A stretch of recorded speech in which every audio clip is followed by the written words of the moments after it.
Praise the lord. ఈరోజు దేవుడు మనకిచ్చిన కీర్తన 198వ కీర్తనని మనం ధ్యానించుకుందాం. ఈ కీర్తన అక్కడ పైన రాసి ఉంటుందండి. ఇది ఒక గీతం. 98వ కీర్తన ఇంకా 96వ కీర్తన, ఈ రెండు కీర్తనలు కూడా మనం చదివితే ఒకేలాగా అనిపిస్తుంది, ఒకటే రకంగా ఉంటాయి. దేవుడు మరి లోకానికి ఆయన రాబోతున్నాడు, ఆయన త్వరగా రాబోతున్నాడు. కాబట్టి యెహోవా మీద మీరు ఒక కొత్త కీర్తన పాడుడి. 96వ కీర్తనలో యెహోవా మీద కొత్త కీర్తన పాడుడి, సర్వభూజనులారా యెహోవా మీద పాడుడి. ఈ 98వ కీర్తనలో కూడా చూడండి, యెహోవా ఆశ్చర్య కార్యములు చేసి ఉన్నాడు, ఆయనను గూర్చి కొత్త కీర్తన పాడుడి. ఈ కీర్తనలో మనం చూసుకున్నట్లయితే మొదటి 3 వచనాలు ఒక 3 parts గా మనం డివైడ్ చేసుకుంటే, మొదటి 3 వచనాలు దేవుడు ఆల్రెడీ చేసేసిన కార్యాల గురించి అక్కడ రాయబడి ఉంటది. దేవుడు చేసేసిన కార్యాలను గురించి రాయబడి ఉంటది. ఈ తర్వాత ఆయన చేశాడు కాబట్టి మనం ఏం చేయాలి దాంతో ఆ నెక్స్ట్ 7, 8, 9 వర్సెస్ మనం చూసినట్లయితే దేవుడు ఆయన న్యాయవంతుడు, ఆయన న్యాయాన్ని బట్టి మరి లోకానికి తీర్పు తీర్చడానికి రాబోతున్నాడు. కాబట్టి మనము నిజంగా ఆయన రాకడ కొరకు మనం సంతోషముతో ఎదురు చూసేవారిగా చూడండి. న్యాయం అన్నది దేవుడు అన్యాయం చేసే దేవుడు కాదు, ఆయన న్యాయం చేసే దేవుడు, ఆయన న్యాయవంతుడు. అసలు న్యాయం అన్నది మనం చూసుకున్నట్లయితే ఏదో ఒక కోర్టు రూమ్ లోనే కాదు కానీ, ఒక కోర్టులో ఉండే మాట కాదు కానీ, మన ప్రతిరోజు మన జీవితంలో, మన కుటుంబంలో, మన వంటగదిలోంచి కూడా మొదలవుతుంది. అసలు నిజంగా న్యాయం ప్రతి చోట న్యాయం. ఒక పిల్లలు స్కూల్లో, మరొక కమ్యూనిటీలో, ప్రతి చోట న్యాయం ఉండాలండి. ప్రతి చోట న్యాయం ఉండాలన్నదే దేవుడి యొక్క కోరిక. రోమీలకు రాసిన పత్రికలో అక్కడ 2వ అధ్యాయంలో 6వ వచనంలో రాయబడి ఉంటది.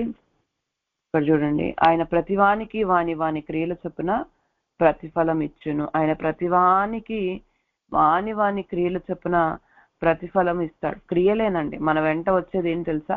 మనం చేసిన క్రియలే. ప్రకటన గ్రంథంలో కూడా 22వ అధ్యాయము 12వ వచనంలో అక్కడ ఇదిగోండి చూడండి, 11, 12 చదువుతున్నాను. అన్యాయం చేయవాడు ఇంకనూ అన్యాయం చేయనిమ్ము, అపవిత్రుడైన వాడు ఇంకనూ అపవిత్రుడుగానే ఉండనిమ్ము, నీతిమంతుడు ఇంకనూ నీతిమంతుడుగానే ఉండనిమ్ము, పరిశుద్ధుడు ఇంకనూ పరిశుద్ధుడుగానే ఉండనిమ్ము. ఇదిగో త్వరగా వచ్చుచున్నాను, వాని క్రియల చొప్పున ప్రతివానికి ఇచ్చుటకై నేను సిద్ధపరిచిన జీతం నా యొద్ద ఉన్నది. చూసారా, ఈ ప్రతివానికి వాని క్రియల చొప్పున మన క్రియలు, నిజంగా ఈరోజు మన క్రియలే చాలా జాగ్రత్తగా మనం ఉండాలి. మత్తయి రాసిన సువార్తలో కూడా మరి యేసు ప్రభు స్వయంగా ఆయన చెప్తున్న మాటలు చూడండి. మత్తయి రాసిన సువార్తలో 16వ అధ్యాయంలో 17, 16వ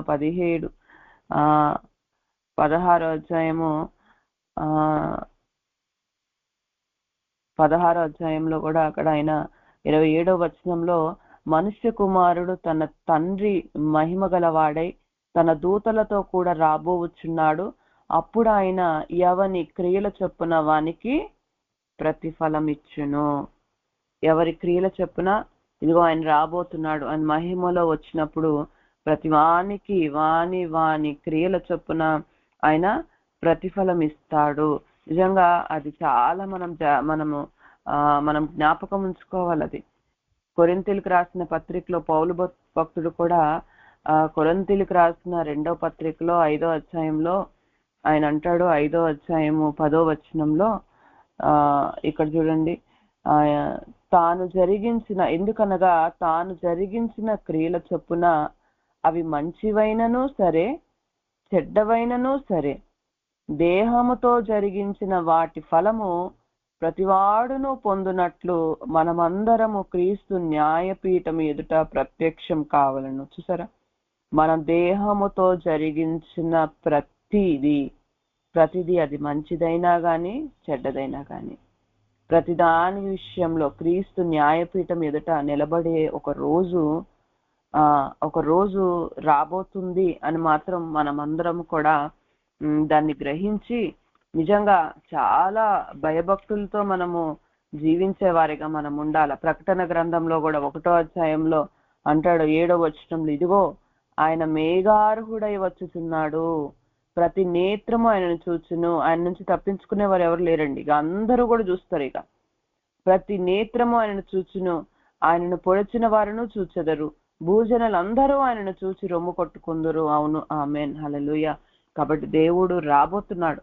అందుకే ఇక్కడ సముద్రమును దాని సంపూర్ణతయు ఘోషించును గాక, లోకమును దాని నివాసులను కేకలు వేయుదురు గాక, ఆయన సన్నిధిని నదులు చప్పట్లు కొట్టును గాక, కొండలు కూడి ఉత్సాహధ్వని చేయును గాక. చూసారా, సృష్టి యావత్తు కూడా సృష్టికి తెలుసు సృష్టికర్త ఎవరో, ఆయన రాబోతున్నాడు. నిజంగా అవన్నీ కూడా మరి ఆయన రాకడతో ఎంతో సంతోషముతో అవి కేకలు వేసేవారిగా. ఎందుకు తెలుసు, ఆయన భూమికి తీర్పు తీర్చడానికి రాబోతున్నాడు. నీతిని బట్టి లోకమునకు తీర్పు తీర్చడానికి, న్యాయమును బట్టి మరి జనములకు తీర్పు తీర్చడానికి యెహోవా ఆయన రాబోతున్నాడు. ఆయన వేం చేస్తున్నాడు, ఆయన రాబోతున్నాడు. ఈరోజు మన జీవితంలో ఈరోజు నీకు న్యాయం లేదేమో, కానీ న్యాయం జరిగించే దేవుడు ఆయన రాబోతున్నాడండి. ఆయన ఖచ్చితంగా ఎవరి క్రియల చొప్పున వాళ్ళకి ప్రతిఫలం ఇవ్వడానికి, నువ్వు చేసిన క్రియలే మంచివైన చెడ్డవైన, అందుకే మనం చాలా జాగ్రత్త పడాలి. మనము హెబ్రీలకు రాసిన పత్రికలో కూడా ఒక మాట ఉంటుంది, చదువుకున్నాం. హెబ్రీలకు రాసిన పత్రికలో 4వ అధ్యాయంలో 13వ వచనం చూడండి. ఇక్కడ, మరియు ఆయన దృష్టికి కనబడిన స్పష్టం ఏదీ లేదు, మనం ఎవరికి లెక్క అప్ప చెప్పవలసి ఉన్నదో ఆ దేవుని కనులకు సమస్తమును మరుగులేక తేటగా ఉంది. చూసారా, మనం ఎవరికి లెక్క అప్ప చెప్పాలో మనం లెక్క అప్ప చెప్పాల్సిన దినం ఒకటి ఉన్నది. కాబట్టి ఆయనకి మరుగైనది ఏది లేదు. ఆయన చూస్తున్నాడు, మంచి వాళ్ళని చూస్తున్నాడు, చెడ్డ వాళ్ళని చూస్తున్నాడు, అందరినీ చూస్తున్నాడు. ఆయన కనులు ప్రతి ఒక్కరి మీద ఉన్నాయి, మంచి వాళ్ళ మీద, చెడ్డ వాళ్ళ మీద, అందరి మీద ఉన్నాయి. కాబట్టి మనం ప్రతి ఒక్కరం ఆయనకు ఒక దినం లెక్క అప్పచెప్పవలసిన వారంగా ఉన్నాం. కాబట్టి ఈ రోజు నిజంగా మనం ఎంతో జాగ్రత్తగా చూడండి. అందుకే మనం చదువుకున్నాం ప్రకటన గ్రంథంలో, అన్యాయం చేసేవాడిని వదిలే, నువ్వు ఇంకా అన్యాయం చేయని ఏం పర్లే, అపవిత్రుడును ఇంకా అపవిత్రుడుగానే ఉండనిమ్ము, నీతిమంతుడు ఇంకా నీతిమంతుడుగానే ఉండనిమ్ము, పరిశుద్ధుడు ఇంకా నువ్వు పరిశుద్ధుడుగా ఉండనిమ్ము, ఇదిగో త్వరగా వచ్చుచున్నాను. అసలు మనకు కలిగిన దాన్ని మనం గట్టిగా పట్టుకొని ఉండడం చాలా ఇంపార్టెంట్. ఇప్పుడు ఈ సమయంలో నిజంగా మన యొక్క రక్షణను మనం కాపాడుకునేవారిగా ఆయన రాబోతున్నాడు. ఇదిగో నీ క్రియల చొప్పునే, మన క్రియలేనండి, లాస్ట్కి మిగిలేదేం తెలుసా, మన క్రియలే. కాబట్టి మన క్రియలు ఎలా ఉన్నాయో మనం జాగ్రత్త పడేవారిగా. అందుకే అసలు ఈ కీర్తనలు అంటాడు, దేవుని గురించి సంతోషగానం చేయండి, సంతోషంగా ఉండండి. ఈరోజు నీ జీవితంలో నీకు అన్యాయమే జరుగుతుందేమో, కానీ న్యాయం చేసే దేవుడు ఒక దేవుడు ఉన్నాడు. ఆయన రాబోతున్నాడు. ఆయన ఎదుట మరి ప్రతి ఒక్కరు కూడా నిలబడే సమయము రాబోతున్నది. కాబట్టి మంచివానికి చెడ్డవానికి మరి వాళ్ళ క్రియల చొప్పున నువ్వు దేహంతో జరిగించిన ప్రతి క్రియలకు నువ్వు లెక్క అప్పచెప్పాల్సింది. ఆయన న్యాయపీఠం ఎదుట నిలబడాలి, ప్రతి ఒక్కరు నిలబడాలని మనం గ్రహించి మనం జాగ్రత్తగా మన క్రియలు ఎలా ఉన్నాయో మనం చూసుకుంటూ, దేవుడు రాబోతున్నాడు, ఆయన న్యాయం చేసే దేవుడు అని గ్రహించి ఈరోజు మనము సంతోషంగా ఉండమంటున్నాడండి. ఈరోజు బాధతో దుఃఖముతో అలా కాదు, ఈరోజు మనం అందరము కూడా సంతోషంతో యెహోవా ఆశ్చర్య కార్యములు చేసి ఉన్నాడు, ఆయనను గూర్చి కొత్త కీర్తన పాడుడి, ఆయన దక్షిణ హస్తము, ఆయన పరిశుద్ధ బాహువు ఆయనకు విజయం కలగజేసి ఉన్నను. దేవుడు ఆశ్చర్య కార్యాలు ఆయన చేసి ఉన్నాడు, ఆయన చేసేసాడండి. 136వ కీర్తనలో కూడా అక్కడ భక్తుడు అంటాడు, ఆయన ఒక్కడే మహాశ్చర్య కార్యములు చేయువాడు, ఆయన కృప నిరంతరం ఉండునుగాక. హల్లెలూయా. మన దేవుడు ఒక్కడే ఆశ్చర్య కార్యాలు చేయగలిగే దేవుడు. కాబట్టి ఈరోజు ఆయనను బట్టి మనం ఒక కొత్త కీర్తన దేవుడు మరి ఆ ఆది కాండం నుంచి కూడా చూసుకున్నట్లయితే దేవుడు చేసిన ఆశ్చర్య కార్యాలు మనము ఈరోజు తలంచుకోవాలి. ఈరోజు మనం జ్ఞాపకం చేసుకోవాలి. అసలు మోషే రాసిన పాట గాని, పాత నిబంధనలో పాటలు, మోషే పాట ఎలా ఉంటదంటే దేవుడు చేసిన ఆ కార్యాలన్నీ కూడా మొదటి నుంచి వాళ్ళు మర్చిపోకుండా ఉండడానికి, మొదటి నుంచి దేవుడు చేసిన ప్రతి కార్యాన్ని కూడా వాళ్ళు వివరిస్తూ ఒక పాటగా వాళ్ళు పాడుకుంటారు. అది మర్చిపోకుండా ఈరోజు దేవుడు మనం కూడా మర్చిపోవద్దు. ఈరోజు దేవుడు నా జీవితంలో చేసిన కార్యాలను కూడా మర్చిపోవద్దు. ఆయన అబ్రహాముతో చేసిన నిబంధనను, ఆయన ఇస్సాకుతో చేసిన నిబంధనను ఆయన నిత్యం జ్ఞాపకం చేసుకుంటాడు. ఆయన వాగ్దానం ఇచ్చి నెరవేర్చే దేవుడు, ఆయన మాట తప్పే దేవుడు కాదు. కీర్తన 40వ కీర్తనలో కూడా దావీదు అంటాడు చూడండి, యెహోవా 5వ వచనంలో, యెహోవా నా దేవా, నీవు మా ఎడల జరిగించిన ఆశ్చర్య క్రియలను, మా ఎడల నీకున్న తలంపులు బహు విస్తారములు అంటాడు. నిజంగా మన ఎడల దేవుడుకున్న ప్రణాళిక ఎంతో గొప్పదండి. ఆ యెహోవా తన రక్షణను వెల్లడిచేసి ఉన్నాడు. అన్ని జనుల ఎదుట తన నీతిని బయలుపరిచి ఉన్నాడు.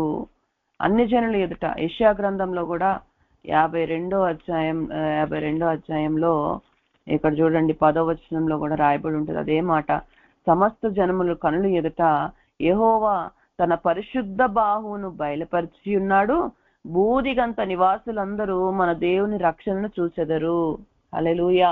దేవుడు చేసే కార్యం, దేవుడు ఇప్పుడు ఐగుప్తు నుంచి ఇశ్రాయేలు ప్రజలను వాళ్ళు చూడండి, వాళ్ళు వెట్టి చాకరీలు చేస్తున్నప్పుడు నిజంగా వాళ్ళు మూలుగుతూ దేవుడి సన్నిధిలో మొరపెట్టుకుంటున్నప్పుడు ఆ మూలుగులు విన్నాడు. దేవుడు విని మరి మోషేని పంపించాడు. దేవుడు కార్యం చేస్తే నిజంగా ప్రతి ఒక్కరికి అర్థమైపోతుందండి, ఆయన బాహువే, ఆయన హస్తమే ఈ విజయాన్ని కలగజేసింది దేవుడే అని చెప్పేసి ప్రతి ఒక్కరు చూసే విధంగా ఉంటది.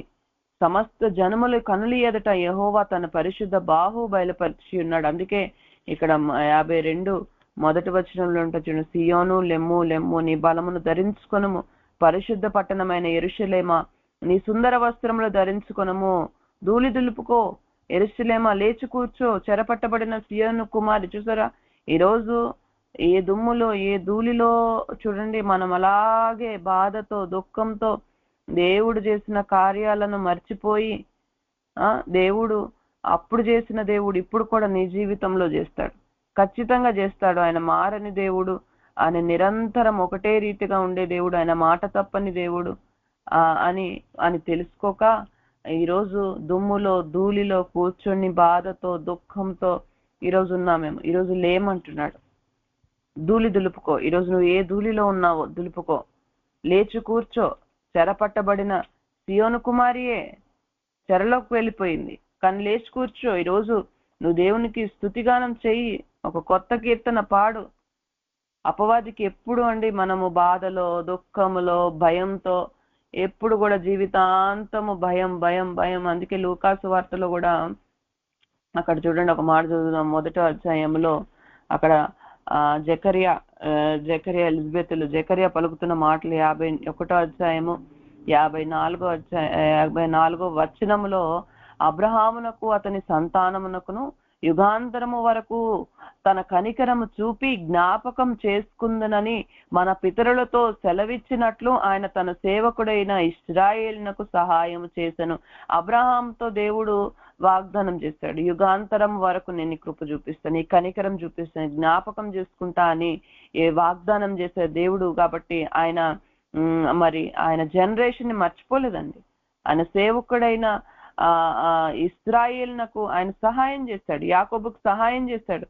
అక్కడే 68వ వచనంలో చూడండి, ప్రభు అయిన ఇశ్రాయేలు దేవుడు స్తుతింపబడును గాక, ఆయన తన ప్రజలకు దర్శనం ఇచ్చే వారికి విమోచన కలగజేసెను.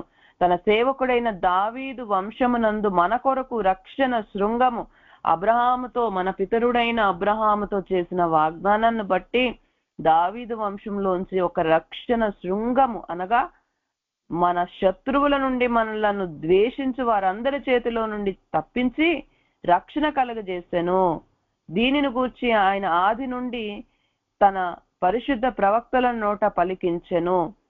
ఆయన మన పితరులను కరుణించుటకును తన పరిశుద్ధ నిబంధనను అనగా మన తండ్రి అయిన అబ్రహాముతో తాను చేసిన ప్రమాణమును జ్ఞాపకం చేసుకొనుటకును మనము శత్రువుల చేతిలో నుండి, దేవుడు జ్ఞాపకం చేసుకొని చూడండి, మనము నిత్యము మన శత్రువుల చేతిలో నుండి, తప్పుడు ఆలోచనల నుండి, తప్పుడు ప్రేరేపణల నుంచి మనం విడిపించబడి మన జీవిత కాలం అంతా కూడా నిర్భయలుగా ఉండాలని, ఎప్పుడు చూసినా భయముతో కాదండి, ఎప్పుడు చూసినా భయపడుతూ భయం భయం భయం ఆ భయముతో ఉండడానికి కాదు. ఈరోజు జీవిత కాలం అంతా కూడా నిర్భయలుమై ఆయన సన్నిధిని పరిశుద్ధముగాను నీతిగాను ఆయనను సేవింపను అనుగ్రహించుటకు ఈ రక్షణ కలగజేసెను. హల్లెలూయా.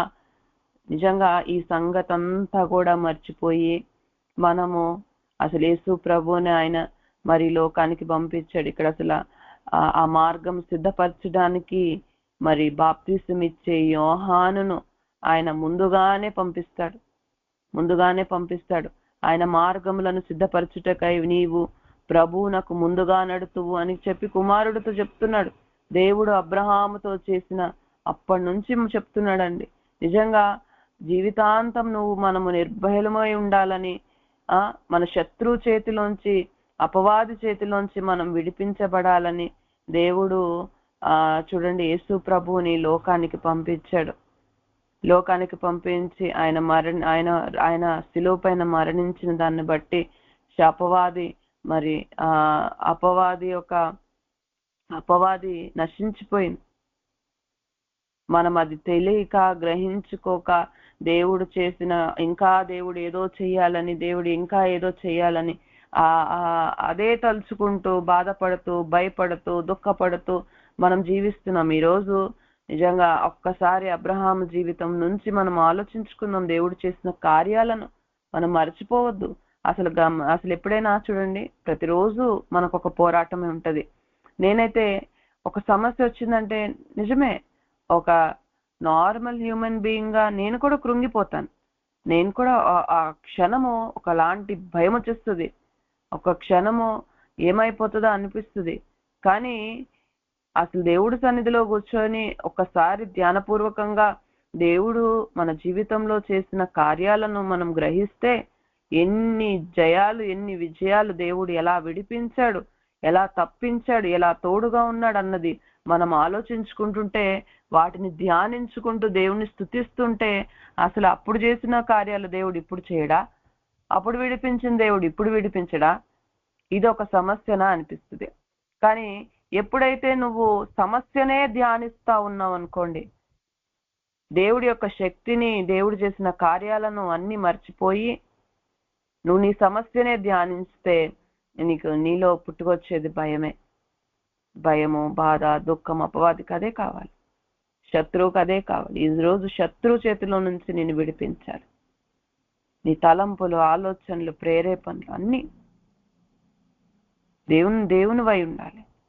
అలా ఉండడానికి దేవుడు నిజంగా ఎంత గొప్ప కార్యం చేసింది. దేవుడు ఈరోజు మనం ఆయన్ని హృదయపూర్వకంగా ఆయన స్తుతించాలని, ఆయన ఆరాధించాలని, ఆయన కొరకు ఒక నూతనమైన కీర్తన, ఎప్పుడూ ఒకటే కాదండి, నూతనమైన కీర్తనలతో దేవుణ్ణి మనం స్తుతించాలని, ఆయనకు పాట పాడాలి, కొత్త కీర్తన పాడండి. కొత్త పాటలు మనం నేర్చుకుని దేవుని స్తుతించేవారిగా, కొత్త సాక్ష్యాలు మన జీవితంలో, ఒక సాక్ష్యం ఒక పాట, కొత్త సాక్ష్యాలతో మనం దేవుణ్ణి ఎప్పుడైతే చూడండి సాక్ష్యం చెప్తామో, సాక్ష్యం ద్వారా ఏమవుతుందంటే తెలుసా, అపవాది నశించిపోతుందంట. మన జీవితంలో అపవాది నశించిపోతుందని ప్రకటన గ్రంథంలో రాయబడి ఉంటది. గొర్రెపిల్ల రక్తం ద్వారాను. మరి చూడండి ప్రకటన గ్రంథం 12వ అధ్యాయము 11వ వచనం, వారు గొర్రెపిల్ల రక్తమును బట్టి తామిచ్చిన సాక్ష్యమును బట్టి వారిని జయించి ఉన్నారు.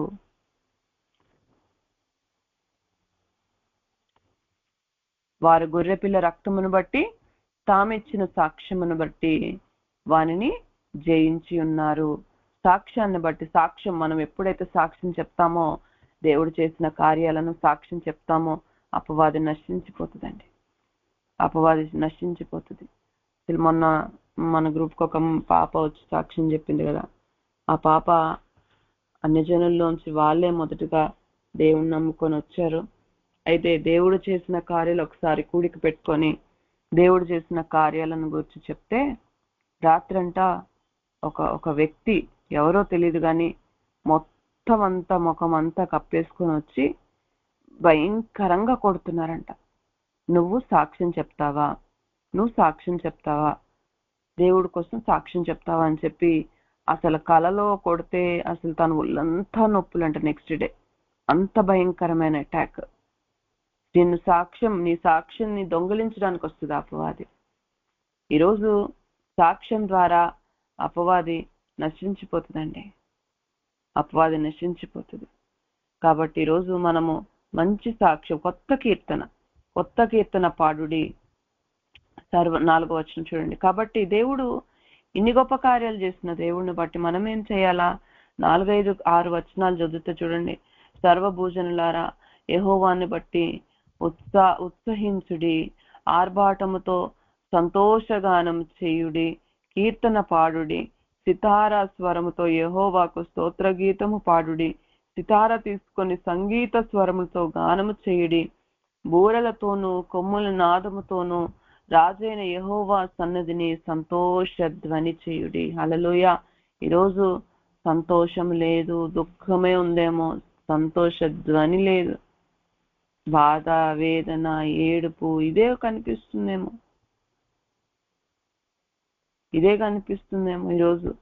ఈరోజు సంతోష ధ్వని, దేవునికి సంతోష ధ్వని చేసేవారిగా, సంతోషంతో దేవుని స్తుతించేవారిగా, అన్ని బాగున్నప్పుడు పాటలు పాడడము, దేవుణ్ణి స్తుతించడము అందరు చేస్తారండి. ఈరోజు మన పరిస్థితులు బాలేకున్నా గాని 66వ కీర్తనలో ఉంటుంది, సర్వలోక నివాసులారా, మొదటి వచనంలో ఉంటుంది.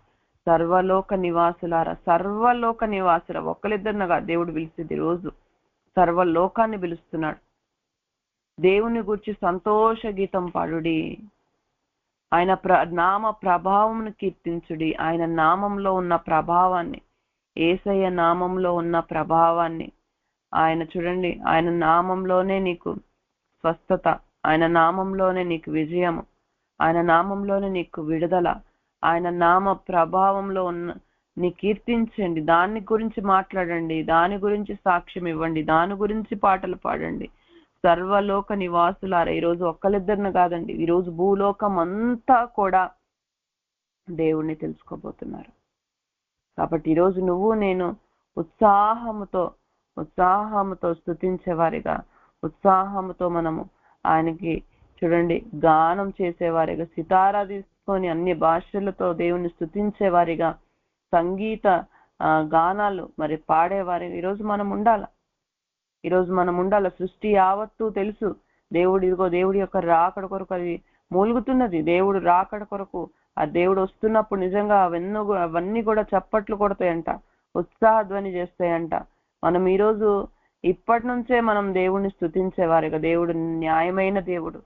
నా జీవితంలో ఆయన చూస్తున్నాడండి, ప్రతిదీ చూస్తున్నాడు. ప్రతి వానికి చూడండి, వాని క్రియలు, వాళ్ళ చెడ్డ క్రియలు అయితే అయి ఉండొచ్చు, కానీ ఈరోజు నువ్వు నేను మన క్రియలు ఎలా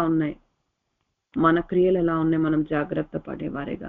మనుష్య కుమారుడు వచ్చినప్పుడు ఎవని క్రియలు చెప్పిన వానికి ప్రతిఫలం ఇస్తాడు. మన క్రియలు జాగ్రత్తగా ఈరోజు మన క్రియలేనండి.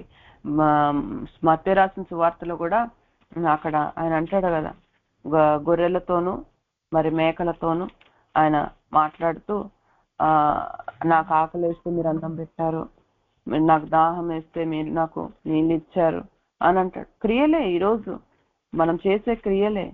కాబట్టి మన క్రియలు ఎలా ఉన్నాయో మనం జాగ్రత్త పడేవారుగా. దేవుడు భూమికి తీర్పు తీర్చడానికి రాబోతున్నాడు, లోకానికి తీర్పు తీర్చడానికి, జనులకు ప్రతి ఒక్కరు ఆయన ఎదుట నిలబడాల్సిన సమయం ఒకటి వస్తుందని గ్రహించి మనం భయపడుతూ గడగడ వణుకుతూ ఆయన సేవించుడి అని ఉంటది కీర్తనలో 2వ కీర్తనలో ఉంటది ఆ మాట, గడగడ వణుకుతూ ఆయన్ని సేవించండి. చూసారా, భయభక్తులు కలిగి యెహోవాను 2వ అధ్యాయం 11వ వచనంలో కాబట్టి రాజులారా వివేకులై ఉండుడి, భూపతులారా బోధనుందుడి, భయభక్తులు కలిగి యెహోవాను సేవించుడి, గడగడ వణుకుచూ సంతోషించుడి. గడగడ వణుకుతూ మనం సంతోషించేవారు. ఆయన రాబోతున్నాడని గడగడ వణుకుతూ నిజంగా మనం సంతోషించేవారిగా. ఈరోజు ఆయన న్యాయం జరిగించే దేవుడు. అసలు ఎక్కడ చూసినా అన్యాయమే ఉందండి. ఎక్కడ చూసినా అన్యాయమే జరుగుతుంది. కానీ నీ జీవితంలో, నా జీవితంలో ఆయన న్యాయం చేసే దేవుడు అని మనం గ్రహించి ఆయన మీద కొత్త కీర్తన పాడేవారిగా, ఆయన స్తుతించేవారిగా, ఆయన గురించి కీర్తనలు పాడేవారిగా ఈరోజు సంతోషంతో మనం ఉండాలంటండి. దుఃఖముతో కాదు. ఈరోజు సంతోషంగా పాటలు పాడండి, సంతోషంగా దేవుణ్ణి స్తుతించండి. ఇదే దేవుడు ఈరోజు కోరుకుంటుంది. ఈరోజు మనం అందరం ఉత్సాహంతో దేవుడు చేసిన గొప్ప కార్యాలు, ఈ రోజంతా అసలు దేవుడు చేసిన కార్యాలను గ్రహించుకొని మనం ఉత్సాహంతో, సంతోషంతో మనం ఉండాలని దేవుడు కోరుకుంటున్నాడు. మరి ఆ విధంగా మనం ఉందాం. మరి చెప్పబడిన మాటలను బట్టి మనం సరి చేసుకుంటూ ధైర్యం తెచ్చుకుంటూ మరి దేవుణ్ణి మారని దేవుడు, ఆయన నిన్న నేడు రేపు ఒకటే రీతిగా ఉండే దేవుడు. అబ్రహాంతో చేసిన ఆయన వాగ్దాన నిబంధనను ఆయన జ్ఞాపకం చేసుకొని నిజంగా ఈరోజు దాన్ని బట్టి ఈరోజు నిన్ను నన్ను కూడా జ్ఞాపకం చేసుకుంటున్నాడు. కాబట్టి ధైర్యం తెచ్చుకుందాం. ఈ కొద్ది మాటలు దేవుడు మన వినికిడిలో నూరంతలుగా ఫలింపజేయునుగాక. ఆమేన్. Praise the Lord. ప్రకటన 3వ అధ్యాయం 21వ వచనం. ప్రకటన 3:21. నేను జయించి నా తండ్రితో కూడా ఆయన సింహాసనమందు కూర్చుండి ఉన్న ప్రకారము జయించు వారిని నాతో కూడా నా సింహాసనమందు కూర్చుండనిచ్చేదను. ప్రార్థన చేసుకో. పరలోకమందున్న మా తండ్రి, నీ నామం పరిశుద్ధపరచబడును గాక, నీ రాజ్యం వచ్చును గాక. దేవా నీకు స్తోత్రం, అయ్యా నీకు స్తోత్రం తండ్రి. నాయన మరి నాయన ఈరోజు మీరు మాతో తండ్రి మీ వలె మేము జయించినట్లయితే మీతో కూడా సింహాసనం మీద కూర్చుండే అవకాశం మాకు ఇస్తానంటున్నావు. దానికై నీకు వందనాలు. మరి మేము ఏ విషయంలో జయించాలి, ఎలా జయించాలి తండ్రి, దయచేసి నువ్వే మాతో మాట్లాడండి. నన్ను మరుగుపరచు దేవా. అయ్యా నీ స్వరం మేము వినాలి ఈరోజు. అయ్యా నీకు స్తోత్రం తండ్రి. మరి ఈ వాక్యం కోసం ఎంతమంది ఎదురు చూస్తున్నారో వాళ్ళందరినీ నువ్వు ముట్టి అయ్యా వాళ్ళ హృదయాలను నువ్వు నాయన తెరవండి. మా అందరి హృదయాలు తెరిచి మాకు అర్థమయ్యేలాగా నువ్వు మాట్లాడమని యేసుక్రీస్తు నామంలో గోజాడి వేడుకుంటున్నాము తండ్రి. ఆమేన్. నేను జయించి నా తండ్రితో కూడా ఆయన సింహాసనమందు కూర్చుండి ఉన్న ప్రకారము జయించిన వానిని నాతో కూడా నా సింహాసనమందు కూర్చుండనిచ్చేదను. ఇది ప్రకటన 3:21. ఇది లౌదికా సంఘానికి చెప్పబడుతున్న వాక్యం అండి. ఇది ఏం చెప్తున్నారు? నేను జయించి నా తండ్రితో కూడా ఆయన సింహాసనం మందు కూర్చున్న ప్రకారం. ఇప్పుడు యేసుక్రీస్తు వారి లోకంలోకి వచ్చినప్పుడు మనకి ఆయన సంగతి, మనకు ఆ కథ అంతా మనకు తెలిసి ఏం జరిగింది ఏంటనేది. ఆయన వచ్చినప్పుడు ఆయన వాళ్ళ దగ్గరికే వచ్చారు. కానీ వాళ్ళ సొంత వాళ్ళు ఏం చేశారు? ఆయన సొంత వాళ్లే ఆయన్ని తృణీకరించారు, ఆయన్ని సిలువేశారు. ఈయన మాకొద్దు సిలువేయండి అన్నారు. ఈ పిలాతు చూసినట్లయితే అయ్యో ఇతను నాకేం తప్పు కనిపించట్లేదే అంటే, లేదు సిలువేయండి అని ఇంకా గట్టిగా అరిశారు. అలా ఆయన సిలువేయించారు. అయితే మరి పాప ఏ తప్పు చేయని ఆయన మరి వాళ్ళ సొంత వాళ్ళతోటి ఇంత తృణీకరించబడి మళ్ళీ ఆయన అంత అవమానించబడి ఆయన శిలువ మరణం పొంది మరి మనందరి కోసం ఆయన ఆ మరణాన్ని జయించి 3వ రోజు పునరుద్ధానంతో లేచి వచ్చారు. అయితే అలా పునరుద్ధానమై లేచి వచ్చిన యేసుక్రీస్తు వారికి మనం ఎఫెసీ గ్రంథంలో చూస్తున్నాం. ఎఫెసీ మనం చూసినట్లయితే 1వ అధ్యాయంలో మనం చూసినట్లయితే అక్కడ అంటాడు, అన్ని ఆధిపత్యాల కంటే పైన ఆయన్ని కూర్చోబెట్టారంటారు యేసుక్రీస్తు వారిని. ఏమని మనం 18 చదువుకుంటే, మన ఆయన క్రీస్తునందు వినియోగించిన బలాతిశయమును బట్టి విశ్వసించు మన అందరి యందు ఆయన చూపుతున్న తన శక్తి యొక్క అపరిమితమైన మహత్యం ఎట్టిదో మీరు తెలుసుకొనవలెను. మన ప్రభువైన యేసుక్రీస్తు యొక్క దేవుడైన మహిమా స్వరూపియగు తండ్రి తన్ను తెలుసుకున్నట్లు మీకు జ్ఞానము ప్రత్యక్షత గల మనసు అనుగ్రహించున్నట్లు నేను నీ ఆ ప్రార్థనలను మిమ్మల్ని గురించి విజ్ఞాపన చేయుచును. ఆయన తన బలాతిశయము చేత క్రీస్తును మృతుల్లో నుండి లేపి సమస్త ఆధిపత్యము కంటెను, అధికారము కంటెను, శక్తి కంటెను, ప్రభుత్వము కంటెను ఈ యుగమందు మాత్రమే గాక రాబోగు యుగమందును పేరు పొందిన ప్రతి నామము కంటెను ఎంతో హెచ్చుగా పరలోకమందు ఆయనను తన కుడి పార్శ్వమున కూర్చుండబెట్టి ఉన్నాడు. మరియు సమస్తము ఆయన పాదముల క్రింద ఉంచి సమస్తము పైని ఆయన సంఘమునకు శిరస్సుగా నియమించెను. ఆ సంఘము ఆయన శరీర సమస్తమును పూర్తిగా నింపుకొన్న వాని సంపూర్ణతే ఉన్నది. ఇక్కడ యేసు తండ్రి ఏం చేశారంటే ఆయన్ని మృతుల్లో నుంచి లేపి సమస్తమైన ఆధిపత్యం, సమస్తమైన అధికారము కంటెను, శక్తి కంటెను, ప్రభుత్వము కంటెను ఈ యుగమందు మాత్రమే గాక రాబోగు యుగమందును పేరు పొందిన ప్రతి నామము కంటెను ఎంతో హెచ్చుగా పరలోకమందు ఆయన తన కుడి పార్శ్వమును కూర్చుండబెట్టుకుని ఉన్నాడు. అలా మృతుల్లో నుంచి జయించి లేచిన యేసుక్రీస్తు వారికి ఎంత ఆధిపత్యం వచ్చింది. ఈ లోకల్ గవర్నమెంట్స్ అన్నిటి మీద ఆయనకి రూల్ ఉంది. మరి పాతాళంలో ఉన్న సాతానందకార శక్తులు అన్నిటి మీద ఆయనకి రూల్ ఉంది. మరి పరలోకంలో ఉన్న ప్రతి ఒక్క దేవదూతల మీద అన్నిటి మీద ఆయనకి రూల్ ఉంది. ఇంకా మరి భూలోకమే కాకుండా ఇంకా ఎన్నో లోకాలు ఉన్నాయి. అక్కడ పాపం చేయకుండా ఉన్న మనుషులు ఉన్నారు. వాళ్ళందరి మీద కూడా యేసుక్రీస్తు వారికి ఆధిపత్యం ఉంది. మరి ఈ రోజు ఒక్క రోజైనా ఈ యుగం అంటే 1000 ఏళ్ళు, ఈ యుగం కాకుండా మళ్ళీ వచ్చే యుగంలో కూడా ఆయన అసలు చివరి వరకు అన్నిటి మీద ఆయనకు ఆధిపత్యం ఉందంట. అలాంటి సింహాసనం మీద తండ్రి కూర్చోబెట్టారు. అయితే ఆధిపత్యం అంటే ఏంటి? ఆయన ఎవరికి ఏ జడ్జ్మెంట్ ఇస్తే అదే జడ్జ్మెంట్.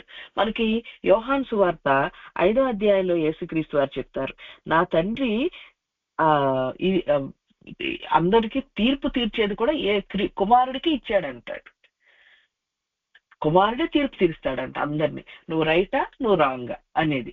అలాంటి ఆధిపత్యం అంతా కూడా కుమారునికి ఇవ్వబడి ఉంది. మరి ఈరోజు అలాంటి ఆధిపత్యం మరి ఏం చేస్తున్నారు యేసుక్రీస్తు వారు? మనము జయించినట్లయితే, మనం జయించి మరి యేసుక్రీస్తు వారిలాగా మనం జయించినట్లయితే అప్పుడు ఏం చేస్తారంట? ఆయనతో కూడా ఆయన సింహాసనం మీద కూర్చుండనిచ్చేదను. మరి ఆయనతో కూడా ఆయన సింహాసనం మీద కూర్చొని పెట్టుకుంటాడంట. అంటే మనం పరలోకంకి వెళ్ళాక ఆయన సింహాసనం మీద పక్కన మనకు ఒక చేరేస్తారా? లేకపోతే ఆ సీట్ మీద ఉంటుందా? కాదు, ఈ భూమి మీదే ఆయనకి ఇప్పుడు ఎట్లా పరలోకం మీద ఆధిపత్యం ఉందో, ఈ అన్ని ప్రభుత్వాల మీద అన్నిటి మీద ఆధిపత్యం ఉందో, మనకు కూడా అలాంటి ఆధిపత్యం ఇస్తాడు. మనం సృష్టించబడినప్పుడు ఏమన్నాడు? నీళ్ళలో ఉన్న, సముద్రంలో ఉన్న చేపల మీద, గాలిలో ఎగురుతున్న పక్షుల మీద, ఈ లోకంలో ఉన్న అన్ని జంతువుల మీద మీకు ఆధిపత్యాన్ని ఇస్తున్నాను, వాటిని ఏలండి అంటాడు దేవుడు. మరి అలా ఇప్పుడు మనకు ఆధిపత్యం అంటే ఏంటంటే, మనం ఎవరికి ఏ మాట చెప్తే వాళ్ళు లోబడతారనమాట. ఎవరికి ఏ తీర్పు తీరిస్తే అది వాళ్ళ జీవితంలో జరుగుతుంది. అలాంటి ఆధిపత్యం. అంటే ఎవరికైనా ఇప్పుడు పౌలు భక్తుడు, అతన్ని పేతురు, యోహాను వాళ్ళు సమరీలో ఉన్నప్పుడు అక్కడ సీమోన్ అనే ఒక అతను అక్కడ గారడీ చేసేవాడు ఉంటాడు. అతను వచ్చి వీళ్ళకి ఏం చెప్తాడు? డబ్బులు ఇస్తాను, నేను కూడా చేతులు పెడితే పరిశుద్ధాత్మ వచ్చేటువంటి గిఫ్ట్ నాకు కూడా ఇవ్వండి అంటారు. అప్పుడు వాళ్ళు అతనికి ఏ తీర్పు తీర్చారో అది వచ్చింది అతనికి. అతను భయపడిపోయి లేదు నా కోసం ప్రేయర్ చేయండి అన్నాడు. ఇంకా పౌలు భక్తుడైతే ఒక అతనికి ఏంటంటే, నువ్వు ఇంకా సూర్యుని చూడకుండుగాక అన్నాడు. అలా అనగానే అతను కళ్ళు పోయినాయి. చూడండి ఎంత ఆధిపత్యం! నువ్వు ఇంకా సూర్యుని చూడకుండుగాక అంటే చాలా కళ్ళు పోయినాయి. మరి అలాంటివి మరి వీళ్ళు శిష్యులు అయితే చూసుకున్నట్లయితే, పేతురు దీన్ని నడికట్టు తీసుకెళ్లి ఎవరైనా రోగంతో ఉన్న వాళ్ళకి మీద పెడితే ఆ రోగాలు పోయాయి అంట. మరి రోగాల మీద ఎంత ఆధిపత్యం చూడండి వాళ్ళకి, పేతురు భక్తుడికి. మరి అలాంటి ఆధిపత్యం మనం ఎవరికి ప్రార్థన చేస్తే ఆ ప్రార్థన దేవుడు వింటాడు. వాళ్ళకి ఏదైనా అనారోగ్యం అయితే వాళ్ళకి స్వస్థత వస్తుంది. వాళ్ళకి ఏదైనా వాళ్ళకి నెమ్మది లేదంటే మనం ప్రార్థన చేయటం వల్ల నెమ్మది వస్తుంది. మనం ఒక మాట చెప్తే ఎవరికైనా, మనం ఎవరినైనా శపిస్తే ఆ శాపం వాళ్ళ మీదకి వస్తుంది. అలా అది ఆధిపత్యం. అది ఈ యేసుక్రీస్తు వారికి ఎలాంటి ఆధిపత్యం ఉందో అలాంటి ఆధిపత్యం మనకి ఇస్తారంట యేసుక్రీస్తు వారు. ఎవరికి ఇస్తారండి? అందరికి ఇస్తారంటున్నారా? జయించినట్లయితే. జయించటం అంటే ఒక పరిస్థితిని నువ్వు దేవుడి చిత్తానుసారంగా ఎదుర్కొన్నట్లయితే, ఆయన ఎలా ఎదుర్కోవాలనుకుంటున్నారు అలా మనం ఎదుర్కొన్నట్లయితే, సరే నేను జయిస్తాను. మరి ఏం జయించాలి ఈ రోజు నేను అని అనుకుంటే, మనకి ఈ రోజు మనందరితోటి దేవుడు చెప్తున్నారు. ఈ రోజు కీర్తనలోనూ అదే మాట్లాడారు, మళ్ళీ మెసేజ్ లోనూ అదే చెప్తున్నారు దేవుడు. ఏంటంటే మనందరము తృణీకరించబడ్డామంట, విసర్జించబడి ద్వేషించబడుతున్నామంట. విసర్జించబడటం అంటే మన లైఫ్ లో మరి తీసి పారేయటం అనమాట. ఓకే, మనం ఏమంటాం? కరేపాకులాగా తీసి పడేశారు నన్ను అంటాం కదా, వాడుకుని తీసి పడేశారు అంటారు. ఓకే, అంటే మరి మరి కుటుంబంలోన ఉండొచ్చు, మీ సొంత ఫ్యామిలీలో భర్త వల్ల ఉండొచ్చు, భార్య వల్ల ఉండొచ్చు, పిల్లల వల్ల ఉండొచ్చు, అత్తమామలు అయి ఉండొచ్చు, లేదంటే మీ బ్రదర్స్ అండ్ సిస్టర్స్ అయి ఉండొచ్చు, లేకపోతే ఉద్యోగంలో అయినా ఉండొచ్చు, ఇంకా ఎక్కడైనా సరే ఏ సంబంధంలో మీరు విసర్జించబడుతున్నారో. విసర్జించబడటం అంటే పనికిరాని వాళ్ళగా తీసి పడేస్తున్నారు అనమాట. అంటే మీ ఆలోచనలకి ఏ ఏ రికగ్నిషన్ లేదు. అంటే చెప్పేవులే, పెద్ద అడ్వైజ్ ఇచ్చావు చాలే ఇంకా అలా అంటున్నారనమాట మీరు ఏం చెప్పినా సరే. లేకపోతే మీరు చేసే పనులు ఓకే చేసావులే ఏదో ఓకే అన్నిట్లాగా పాడు చేస్తావు అట్లా అంటున్నారు. మీరు చేసే పనికి ఎవ్వరు గుర్తించట్లేదు. ఎంత చేసినా ఒక గుర్తింపు అనేది మీ లైఫ్ లో రావట్లేదు. ఇంకా మీరు చేసిన పనికి ఇంకా వంకలో దానికి తిట్లు మళ్ళీ ఇలా పడాల్సి వస్తుంది. మీరు ఎంత ప్రయాసపడినా ఎవ్వరూ దాన్ని గ్రహించట్లేదు, అలా తీసి పక్కన పడేస్తున్నారనమాట. అలాంటి పరిస్థితులు మీరు ఉన్నారేమో. మరి ఏ సంబంధమైనా ఉండొచ్చు. మీ పిల్లలు మిమ్మల్ని తీసి పడేస్తున్నారేమో, లేకపోతే మీ భర్త మిమ్మల్ని అంత పట్టించుకోవట్లేదేమో, లేకపోతే మీ భార్య మీకు అలాంటి వాళ్ళ జీవితంలో అంత ఇంపార్టెన్స్ ఇవ్వట్లేదేమో.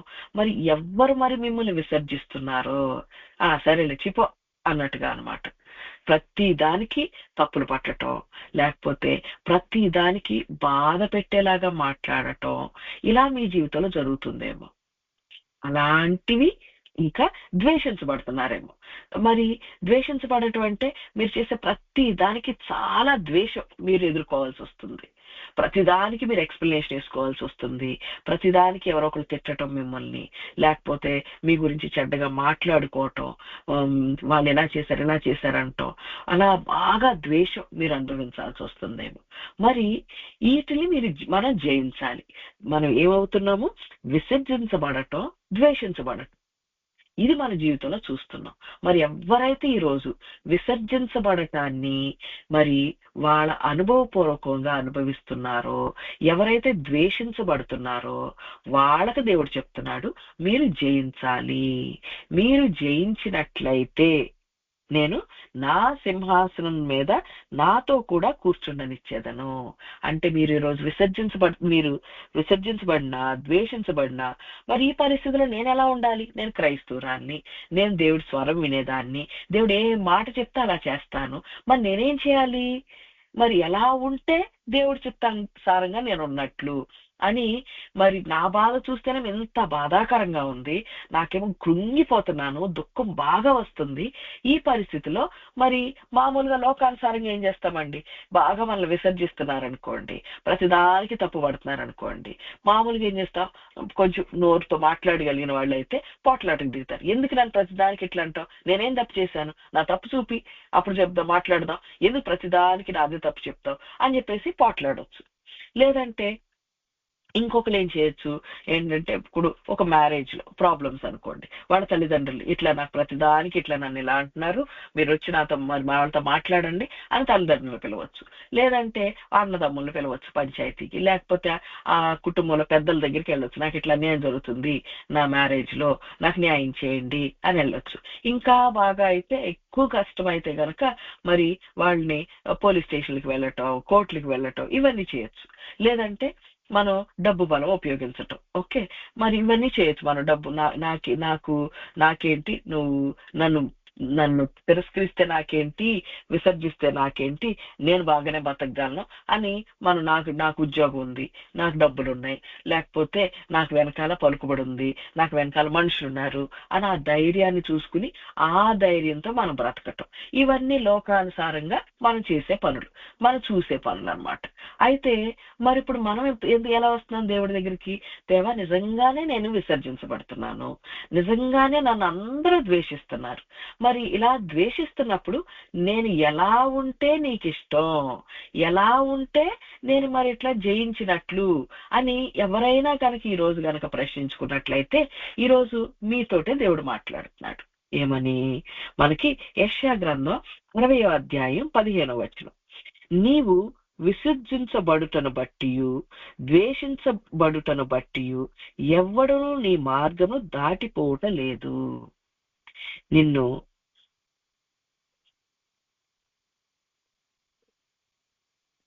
నిన్ను శాశ్వత శోభాతిశయముగాను బహుతరములకు సంతోషకరముగాను చేసేదను. దేవునికి స్తోత్రం. దేవుడు ఏమంటున్నాడండి? మనం విసర్జించబడటం బట్టి, ద్వేషించబడటం బట్టి దేవుడు ఏం చేస్తాడంట? ఎవ్వడును నీ మార్గమును దాటిపోవట లేదు. నిన్ను దాటి నీకంటే పైగా ఎవ్వరు ఎల్లనివ్వడంట దేవుడు, ఎవ్వరిని. అంటే నువ్వు ఒక ఉద్యోగంలో ఉన్నావు అనుకోండి, ఆ ఉద్యోగంలో నీకంటే ఇంకా హై పొజిషన్ లో ఇంకెవరిని వెళ్ళనివ్వడు, అందరికంటే నిన్నే హై పొజిషన్ లో పెడతాడనమాట. ఒకవేళ మరి మీరు కుటుంబంలో ద్వేషించబడుతున్నారు, కుటుంబంలో గనక మీరు విసర్జించబడుతున్నారు, మీకున్నంత రెస్పెక్ట్, మీకు ఎంత రెస్పెక్ట్ ఇస్తాడంటే దేవుడు, మీకంటే ఇంకెక్కువ రెస్పెక్ట్ ఇంకెవ్వరికీ ఉండదు. మీకే అందరికంటే ఎక్కువగా మీకే ఘనత గాని మర్యాద గాని దక్కేలాగా దేవుడు చేస్తాడు. లేకపోతే మీరు ద్వేషించబడబట్టి, విసర్జించబడబట్టి మీ పిల్లల కంటే ఎక్కువ చదువులు ఇంకెవరో చదవనివ్వడు దేవుడు. మీ అందరికంటే ఎక్కువ చదువులు మీ పిల్లలే చదువుతారు. అందరికంటే మంచి ఉద్యోగాలు, మంచి మ్యారేజెస్ మీ పిల్లలకే ఉంటాయి. ఓకే, అలా మిమ్మల్ని దాటి ఏ విషయంలోనూ ఎవ్వరు మీకంటే పైన ఉండరు. మిమ్మల్ని ద్వేషించిన వాళ్ళు, మిమ్మల్ని విసర్జించిన వాళ్ళు, వీళ్ళందరికంటే మీరే పైన ఉంటారు అన్ని విషయాల్లోనూ. ఆరోగ్యపరంగా మీరే పైన ఉంటారు, మీకు మంచి ఆరోగ్యం ఉంటుంది. మరి మీకంటే వాళ్ళు అనారోగ్యంతో బాధపడతా ఉండొచ్చు. మనసులో, కుటుంబంలో శాంతి సమాధానాలు ఉండటం మీకు ఎక్కువ శాంతి సమాధానం ఉంటుంది. మిగిలిన వాళ్ళకి గొడవలు, కొట్లాట్లు ఉండొచ్చు, కానీ మీ లైఫ్ మాత్రం నెమ్మదిగా సంతోషంగా అవుతుంది. మళ్ళీ ప్రాస్పారిటీ, డబ్బుల విషయంలో చూసుకున్నా, ఆర్థిక విషయంలో చూసుకున్నా సరే, పలుకుబడి విషయంలో చూసుకున్నా, అందరికంటే మీకు ఎక్కువ ఆర్థికంగా ఆశీర్వదించబడతారు, అందరికంటే మీరు ఎక్కువగా గౌరవించబడతారు. ఇవన్నీ మిమ్మల్ని దాటి ఎవ్వడు పోలేడు అంటున్నాడు దేవుడు. నీ మార్గమును దాటిపోవటం లేదు ఎవ్వడును. ఓకే, ఎందుకని? మీరు విసర్జించబడుతున్నారు గనక, మీరు ద్వేషించబడుతున్నారు గనక, మీరు గనక ఇది యెషయా 60వ అధ్యాయంలో లెమ్ము తేజరిల్లుము. ఈ రోజు మీకు ఏ వాక్యం దేవుడు చెప్తున్నాడో మనకు ఆ వాక్యాన్ని గనక గట్టిగా పట్టుకుని, నేను ఇలాగే చేస్తాను, నేను ఇలాగే ఉంటానని రోజు ఈ రోజు చెప్పబడుతున్న వాక్యాన్ని అభ్యాసం చేస్తున్న వాళ్ళ జీవితంలో అనుభవం ఎలా ఉంటుందంటే, మీరు అందరికంటే పైవాళ్ళుగా ఉంటారంట. అన్ని విషయాల్లోనూ, నెమ్మది విషయంలోనూ, సమాధానం విషయంలోనూ, డబ్బు ఆర్థిక విషయంలోనూ, ఇంకా మర్యాద విషయంలోనూ, గౌరవం విషయంలోనూ, పిల్లలు స్థిరపడే విషయంలోనూ, అన్నిట్లోనూ మీరే పైవారిగా ఉంటారంట. ఇంకా నిన్ను శాశ్వత శోభాతిశయముగాను బహుతరములకు సంతోషకరముగా చేసేదను. శాశ్వతంగా శోభాతిశయం, మీలో నుంచి వచ్చే శోభ అన్నిటికంటే అతిశయంగా ఉంటుందంట. అంటే ఇప్పుడు మీరు ఒకరికి ఎవరికైనా ప్రార్థన చేశారు, వాళ్ళకి స్వస్థత జరిగితే మీ గురించి ఎంత చెప్పుకుని, నేను ఎంత కష్టంతో వచ్చానో అని చెప్పేసి ఇట్లా అవుతుందని చెప్పుకుంటారు. అయితే ఆ, మీరు ఒక ఉద్యోగం చేస్తున్నారు. మీ ఉద్యోగులు అందరికంటే పిల్లలు, మీరు టీచర్ అనుకోండి, ఈ టీచర్ చెప్తే ఎంత బాగా అర్థమవుతుందో అసలు, నేను మా అబ్బాయి ఎప్పుడు ఫెయిల్ అయ్యే అబ్బాయి ఈ టీచర్ దగ్గరికి వచ్చిన తర్వాత బాగా చదువుతున్నాడు అని పేరు వస్తుంది. అలా మీ శోభ ఎంతో మంది అతిశయపడే విధంగా ఎంతో మందికి తెలుస్తుంది అనమాట. మీ గురించి మీ ఘనత అంత ఇస్తాడు దేవుడు. ఇంకా బహుతరాలకు సంతోషకరముగా చేసేదను, ఎన్నో తరాల వాళ్ళు సంతోషిస్తారంట. ఇప్పుడు చూడండి, నాకు ఈ ఈ బోధలోకి నేను వచ్చిన తర్వాత నేను దీనిలో ఎంతో నెమ్మదితో సంతోషిస్తున్నాను. తర్వాత మా పిల్లలు కూడా దీనిలో ఉన్నారు, ఇప్పుడు వీళ్ళు కూడా సంతోషిస్తున్నారు, వాళ్ళ జీవితంలో కూడా ఆశీర్వదించబడతారు. తర్వాత ఇంకా వాళ్ళ పిల్లలు మా తరాలు, ఎన్నో తరాల వాళ్ళు, అబ్బా మేము ఈ బోధలో ఉన్నాం, మమ్మల్ని ఈ బోధలో ఉండబట్టి మేము ఎంతో ఆనందిస్తున్నామని, మరి నాకెవరైతే ఈ పరిచయం చేశారో వాళ్ళ గురించి మరి మా పిల్లలకి తెలుస్తుంది, మా పిల్లలకి తెలుస్తుంది, అందరూ కూడా సంతోషపడతారు. అబ్బా, ఈ అయ్యగారి గురించి కానీ, ప్రసన్న మేడం గురించి కానీ మరి మేము మా తరాలు చెప్పుకుంటారు. అలా మరి నా గురించి నేను ఎవరికైతే నేను పరిచయం చేస్తున్నానో, ఎవరైతే వాళ్ళు నా బంధకాల నుంచి నా వల్ల బయటకు వస్తున్నారో, వాళ్ళు వాళ్ళ లైఫ్ లో నా గురించి చెప్తారు, వాళ్ళ పిల్లలకి చెప్తారు, వాళ్ళ పిల్లలు అందరూ నా గురించి చెప్పుకుంటారు. ఇప్పుడు మీరు ఇలా చేశారనుకోండి, ఎవరికైతే మీరు పరిచయం చేస్తున్నారో, ఎవరి కోసం మీరు ప్రార్థన చేస్తున్నారో, ఎవరి కోసం మీరు వాక్యం చెప్తున్నారో, ఎవరి కోసం మీరు ఇట్లా బలంగా వాళ్ళ కోసం భారంతో మీరు పరిచయం చేస్తున్నారో, వాళ్ళు మీ గురించి వాళ్ళ లైఫ్ లో సంతోషపడతారు, వాళ్ళ పిల్లలు చెప్పుకుంటారు, ఆ సిస్టర్ వల్ల, ఆ బ్రదర్ వల్లే నేను అసలు ఈ రోజు ఇలా నిలబడగలిగాను, ఈ రోజు ఇట్లా దేవుళ్ళలోకి వచ్చాము, దానివల్లే ఇంత కృప పొందుకున్నాము అని వాళ్ళ తర్వాత వాళ్ళ పిల్లలు మీ గురించి చెప్పుకుంటారు.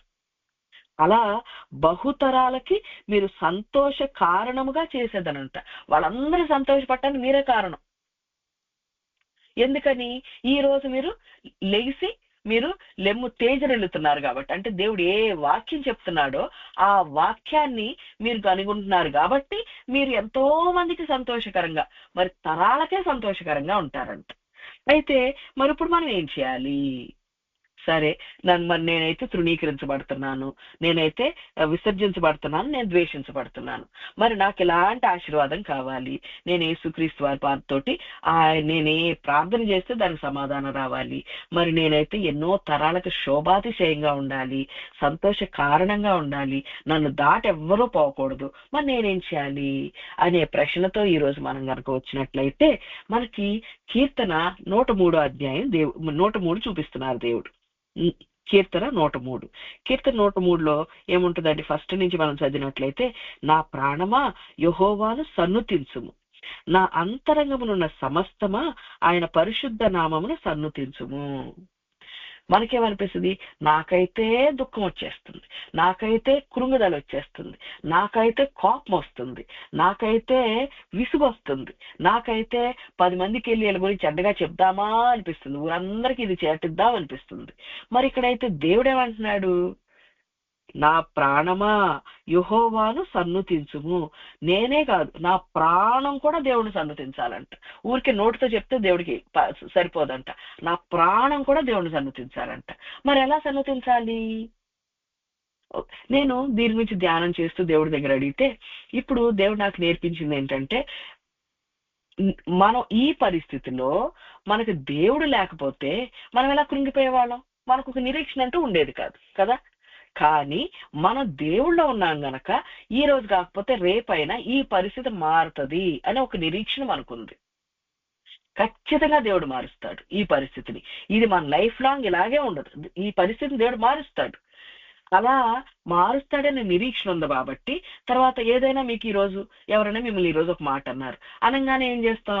నన్ను ఎవరైనా ఏమనంటే నేను వెంటనే దేవుడి దగ్గరకు వచ్చి, దేవా మరి ఇట్లా నాకు చాలా బాధేసింది దేవా, ఇట్లా అయిందేవా ఇలాగా అన్ని చెప్తాను దేవుడికి. చెప్పి మరి ఏమైనా చెప్పుదేవా నాకు దీన్ని చేయించాలంటే, అంటే దేవుడు నాకు ఆ రోజు వాక్యం ద్వారా కానీ, లేకపోతే ఆ రోజు మెసేజ్ ద్వారా కానీ, లేకపోతే ప్రార్థన చేస్తుంటే నాకు చెవిలో స్వరం కానీ వినిపిస్తుంది.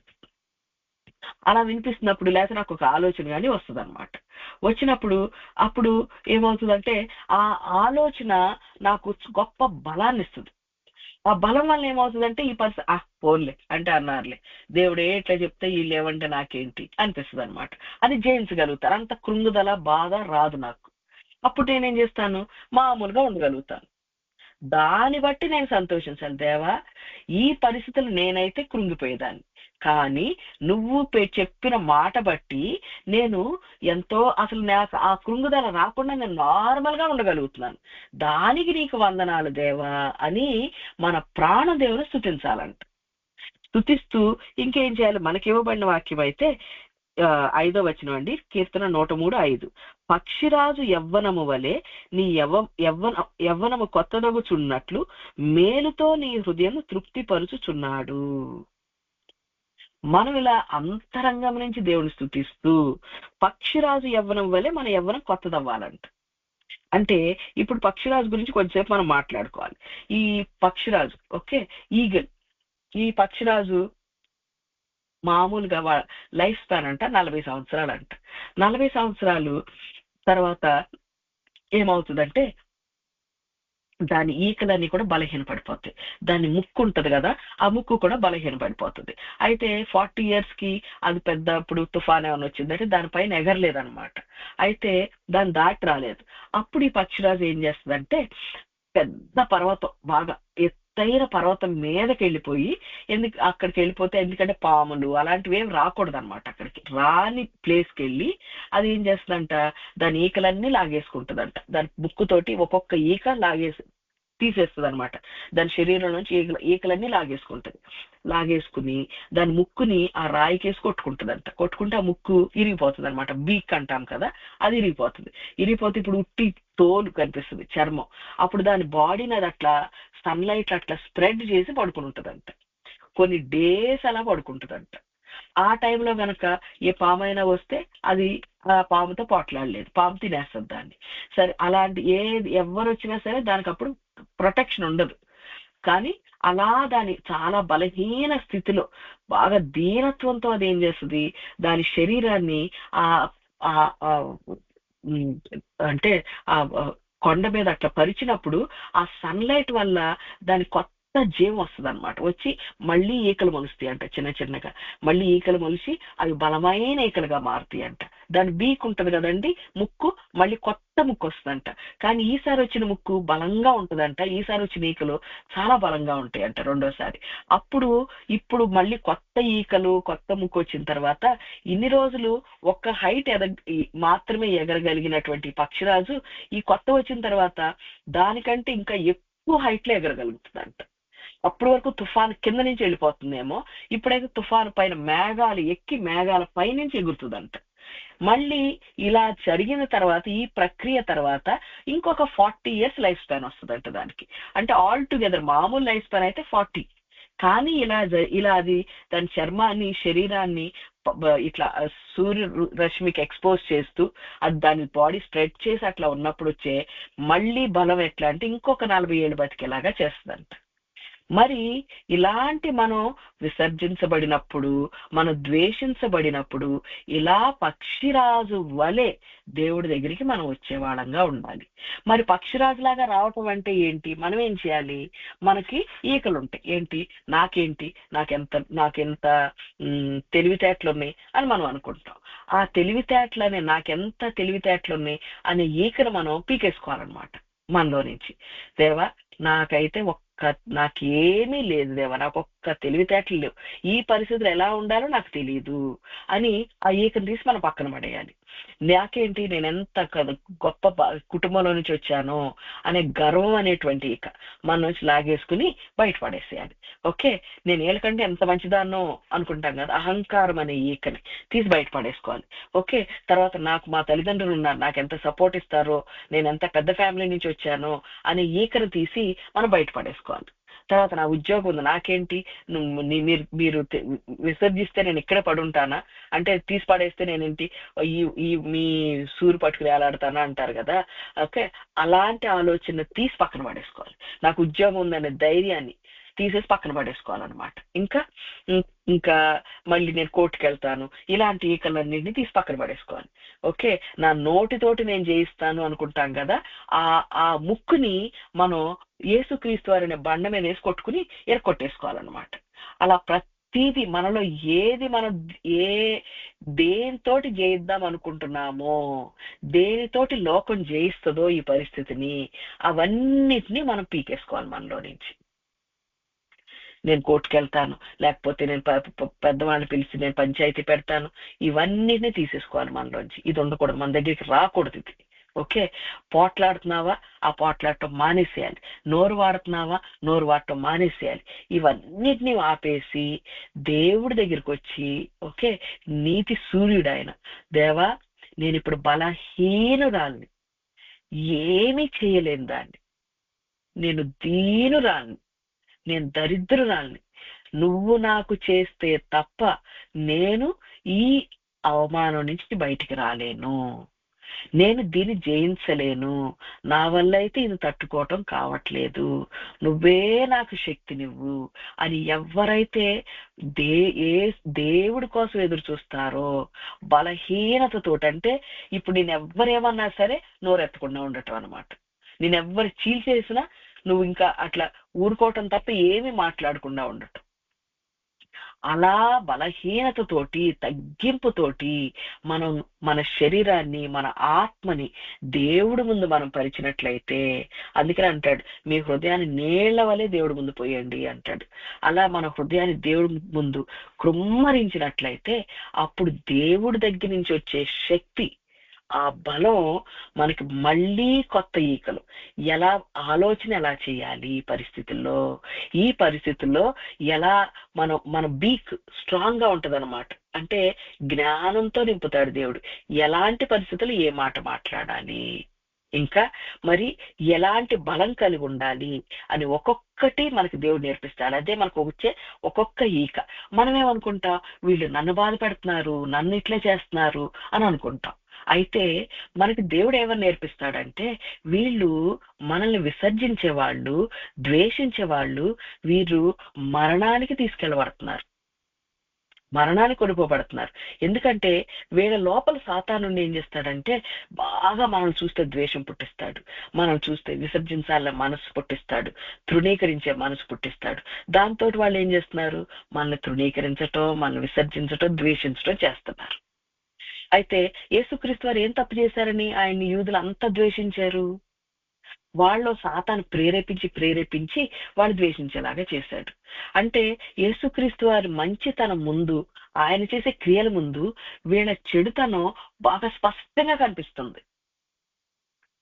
ఇప్పుడు మీ జీవితంలో మీరు చేసే మంచితనం ముందు మరి మిమ్మల్ని తృణీకరించే వాళ్ళది, మిమ్మల్ని ద్వేషించే వాళ్ళ చెడుతనం స్పష్టంగా కనిపిస్తుంది కాబట్టి మిమ్మల్ని వాళ్ళు ద్వేషిస్తున్నారు.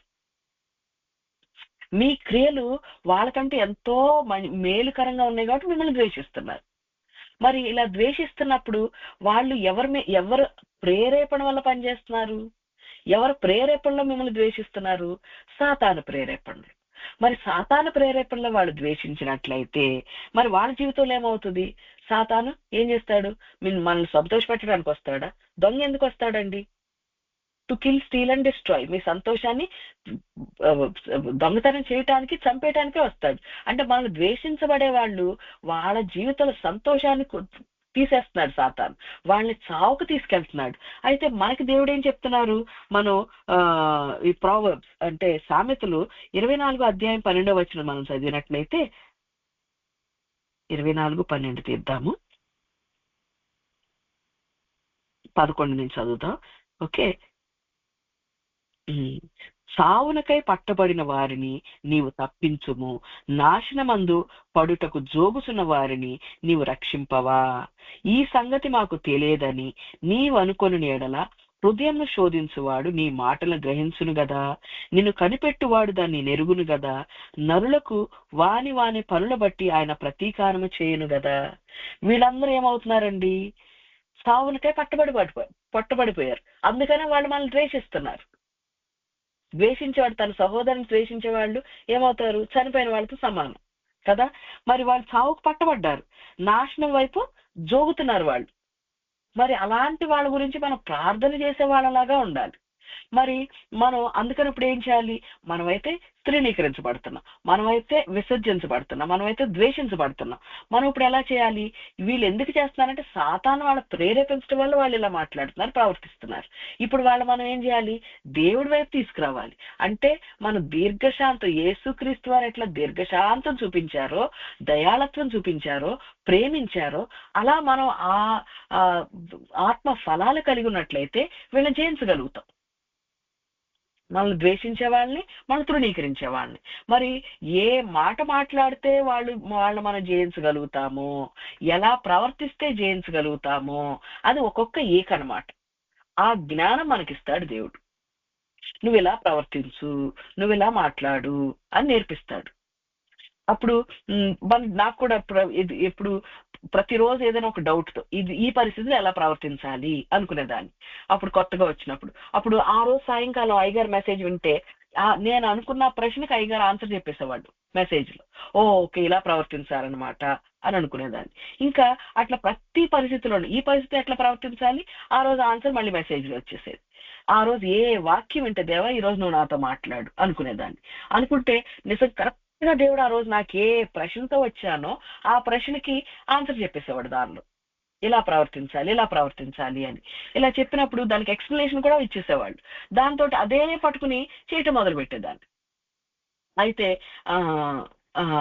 అప్పుడు ఒకసారి అయితే మా ఆడపడుచు గారు వాళ్ళ అమ్మాయి పెళ్ళి అనమాట. చాలా గ్రాండ్ గా అసలు ఆ సెలబ్రేషన్ మీద ఎంతో టైం పెట్టి ఆ డెకరేషన్స్ అని, బట్టలని, వాటి మీద అసలు 3-4 నెలలు 5-6 నెలలు దాని వైపే వాటి వెనకాలే తిరిగి ఇట్లా ఉండాలి, ఇట్లా ఉండాలి, డెకరేషన్ ఇట్లా ఉండాలి, ఈ బ్రైడ్స్ మేడ్ డ్రెస్సెస్ ఇట్లా ఉండాలి, ఇలా చీరలు ఇలా ఉండాలి, నగలు ఇలా ఉండాలి అని బాగా ఎఫర్ట్ పెట్టారు. అప్పుడే నేను దేవుడి దగ్గరకు వస్తున్నాను అనమాట. నేను అనుకున్నాను ఏంటి అసలు ఇంత అంటే దీనికి ఇంత ఎఫర్ట్ పెట్టి ఈ ప్రిపరేషన్స్ అన్ని ఎక్కువ ఎఫర్ట్ పెడుతున్నారు ఏంటి, దీని మీద ఎంత టైం స్పెండ్ చేస్తున్నారు, ఇంత ఎఫర్ట్ పెడుతున్నారు అని నా మనసులో ఒకలాంటి తృణీకారం వచ్చింది. అయితే వస్తే అప్పుడు ఆ వారం సండే మేడం మెసేజ్ చెప్తూ, ఓకే నీకు పక్క వాళ్ళకంటే కొంచెం తెలుసని గర్వంతో ఇట్లాగా వాళ్ళ తృణీకరించొద్దు అని చెప్పేసి మాట్లాడారు. నాకు కరెక్ట్ గా నాతోటే మాట్లాడినట్టు అనిపించింది. ఓకే, వాళ్ళకి తెలియదు కనుక వాళ్ళు ఇలా ప్రవర్తిస్తున్నారు, నీకు తెలుసు కనుక నువ్వు వాళ్ళని అంగీకరించాలి అని చెప్పి మాట్లాడాను అనమాట. మాట్లాడితే నేను వెంటనే మళ్ళీ వాళ్ళ దగ్గరికి వెళ్ళి, అంటే నేనేం చేయాలి, ఓసారి అప్పటి వరకు అయితే నేను కొంచెం దూరంగా ఉన్నా, ఏంటి ఇట్లాగా ఎంత ఆర్భాటం ఏంటి, ఇదేంటి అని నా మనసులో ఒకలాంటి జడ్జిమెంటల్ యాటిట్యూడ్ ఉండింది. ఆ వారం మేడం గారు ఆ మెసేజ్ మేడం గారికి తెలియదు నా పరిస్థితి ఏంటో, మామూలు సండే మెసేజ్ చెప్పారు. దానిలో అలా చెప్పంగానే నేను గడగడా వణుకుతూ నన్ను ఏం చేయమంటారు, దీనిలో నేనేం పార్టిసిపేట్ చేయాలి, నా దగ్గర నుంచి అంటే నేను ఎక్కడ ఎలా హెల్ప్ చేయగలను, నేను ఎలా కోఆపరేట్ చేయగలను అని అప్పుడు దాకా దూరంగా నుంచున్నదాన్ని వీళ్ళు గడగడా వణుక్కుంటూ వాళ్ళు ఏం పని చెప్తే నేను కూడా అదే చేశాను.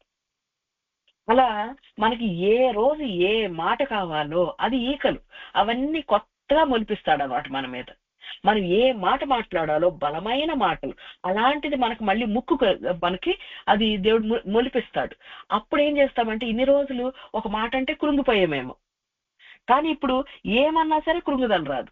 ఎలా అంటే ఇన్ని రోజులు తుఫాను కిందే ఎగిరాం మనం, దానిలో తడుచుకుంటూ అయ్యో తడిచిపోతున్నానే, అయ్యో ఈ బాధలే అనుకుంటా. ఇప్పుడు ఆ తుఫానుకి మేఘం పైనుంచి ఎగరగలిగే శక్తి దేవుడిస్తాడు మనకి. అందుకని అంటున్నాడు ఇప్పుడు మనకి పక్షిరాజు యవ్వనము వలె నీ యవ్వనము నూతన మగునట్లు. మనం అనుకోవచ్చు నా లైఫ్ ఎంత అయిపోయింది, ఇన్ని రోజులు అందరితోటి విసర్జించబడి ద్వేషించబడే నా లైఫ్ ఎంత అయిపోయింది అనుకుంటున్నావు. అయితే దేవుడు అంటున్నాడు నీకు పక్షిరాజు వయసు 40 ఏళ్ళు, నీకు ఇట్లా లైఫ్ అయిపోయింది అనుకుంటున్నావా, నీకు మళ్ళీ డబుల్ ఇస్తాడు లైఫ్ దేవుడు. ఎలా? ఈ తుఫాను పైన ఎగిరేటువంటి టైం, బలమైన టైం 40 ఏళ్ళు ఇస్తాడంట. దేవునికి స్తోత్రం. పక్షిరాజు యవ్వనము వలె నీ యవ్వనము కొత్త దగుచున్నట్లు మేలుతో నీ హృదయం తృప్తి పరుచుచున్నాడు. అన్ని మేలు అంటే ఏంటి? ఒక మ్యారేజ్ మేలు కదండి, ఓకే, తర్వాత పిల్లలు మేలు, దేవుడు చేసేటువంటి మేలు, ఇంకా నీకు ఆస్తి ఇవ్వటం దేవుడు చేసేటువంటి మేలు, నీ కుటుంబంలో సమాధానం దేవుడు చేసేటువంటి మేలు. ఇలా ప్రతిదీ మేలులతో దేవుడు నిన్ను నింపాడు అనుకోండి, అసలు ఎంత సంతోషంతో మనం ఉండగలుగుతాం. అప్పుడు ఇన్ని రోజులు లైఫ్ పోయిందని కూడా జ్ఞాపకం అయ్యో ఇంత లైఫ్ అయిపోయిందే, నాకు ఇలా ఏడ్చుకుంటూ బతికేశానే, ఇట్లా తృణీకరించబడి బతికేశాను, ఇట్లా ద్వేషించబడి బతికేశానని అనుకుంటే అసలు గుర్తే రాదు. అంత సంతోషకరమైన జీవితాన్ని మనకిస్తాడు. మేలులతో మన ప్రాణాన్ని తృప్తికరమైన జీవితం ఉంటుంది అనమాట. అలాంటి జీవితాన్ని మనకిస్తాడంట. ఎప్పుడు ఇస్తాడు? ఈ పక్షిరాజు వలె మనం యవ్వనము నూతనమైనట్లయితే. మనం దేవుడి మీదే ఆధారపడుతూ, దేవా నాలో ఉన్న గర్వం, అహంకారం, తృణీకరించే భావం, పోట్లాడే స్వభావం, ఈ ఈకలన్నీ పీకేసుకుంటున్నాను దేవా. ఇప్పుడు నీ ఆలోచన ఇవ్వు, నీ మాటలు ఇవ్వు, ఎలా నడుచుకోవాలో రోజు నేర్పించు దేవా అని చెప్పేసి, నీ మార్గాల్లో నడుచుట నాకు నేర్పించుము అని రోజు మనం ప్రార్థన, నీ సత్యమును అనుసరించున్నట్లుగా నీ మార్గాల్లో నడుచుట నాకు నేర్పించు. ఓకే, అలా మనం ప్రార్థన చేసుకుంటూ రోజు ఎట్లా నడవాలనుకుంటూ మనం నడిచినట్లయితే అప్పుడు మన ప్రాణం మేలులతో నింపబడుతుంది. అయితే మరి ఒక్కొక్కసారి మనం దీనికి ఏం చేయాలి? మనకు వచ్చిన ప్రతి పరిస్థితికి కూడా మనం దేవుడి దగ్గరికి వచ్చి ఇట్లా ఈ పక్షిరాజు వల్లే మన శరీరాన్ని దేవుడి ముందు పరవాలన్నమాట. మన హృదయాన్ని పరవాలి. పక్షిరాజు శరీరాన్ని పరిస్థితి, మనం మన హృదయాన్ని పరవాలి. దేవా ఇట్లా అయింది, దేవా ఇట్లా అయింది, దేవా ఇలా అయింది, ఇలా బాధపడుతున్నాను దేవా, మరి ఇట్లా ఏం చేయమంటావు దేవా, నువ్వు ఆలోచన అంటా ఉంటే అప్పుడు దేవుడు మాట్లాడతాడు. అదొక ఏకి వస్తుంది అనమాట. మళ్ళీ ఇంకొక రోజు ఒక పరిస్థితి, మళ్ళీ దేవా మరి నన్ను ఏం చేయమంటావు, ఇట్లా అన్నారు దేవా, ఎంత బాధ వేసిందేవా, ఇట్లా కురింగిపోయింది దేవా, మరి నువ్వు మాట్లాడదేవా మళ్ళీ ఇంకోటి చెప్తాడు. అలా రోజు దేవుడు చెప్తూ, మాట్లాడుతూ, బలపరుస్తూ ఒక యవ్వనంలో మళ్ళీ కొత్త యవ్వనం మనకిస్తాడనమాట.